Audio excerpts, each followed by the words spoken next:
সংগ্রামী কুমিল্লাবাসী, এই পর্যায়ে আপনাদের সামনে সংক্ষিপ্ত বক্তৃতা নিয়ে আসছেন হাফেজ মাওলানা মোহাম্মদুল্লাহ। আসসালামু আলাইকুম ওয়া রাহমাতুল্লাহ। نحمده ونصلي على رسوله الكريم.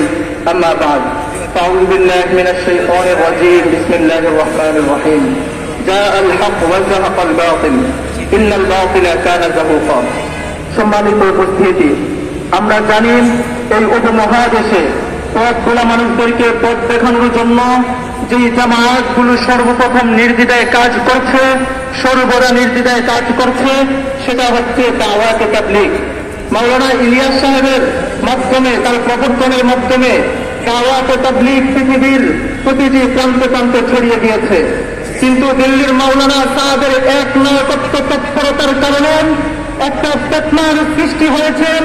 তার মাধ্যমে রব্বে কারীম একটি সঠিক সুন্দর সিদ্ধান্ত মানুষের সামনে তুলে ধরেছেন।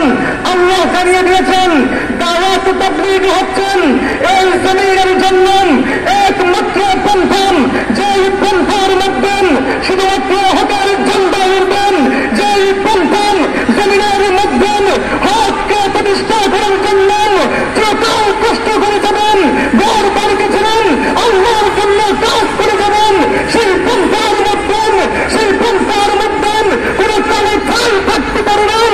এই জন্য এই বাতিল, এই ক্ষুদ্র মনোভাবকারী সন্ত্রাসীদেরকে দাওয়াত তাবলীগ থেকে খুনি হিসাবে আল্লাহ সাব্যস্ত করে বিতাড়িত করে দিয়েছেন। আপনাদের নিশ্চয়ই মনে আছেন আগস্টের দিকে ছাত্ররা যখন কোটার আন্দোলন করেছিলেন, তার মধ্যে কওমি মাদ্রাসার কোন স্বার্থ নেই, কিন্তু আমরা কেন তাদের ডাকে সারা দিয়ে রাস্তায় নেমেছিলাম? আমরা কেন আমাদের ৭৭ জন বয়ান সাহাবাতের সেই লাশকে রাস্তায় নেমেছিলাম? কারণ যখন যে বিষয়ে মানুষ রাস্তায় নামক যদি এক ফুট রক্ত জমিনের মধ্যে পড়েন, সেটা কোনো ব্যক্তিগত ইস্যু থাকে না, তখন সেটা জাতির ইস্যুতে পরিণত হয়, বিশ্বের প্রত্যেকটা মুসলমানের জীবন বছর আইন হয়ে যায়।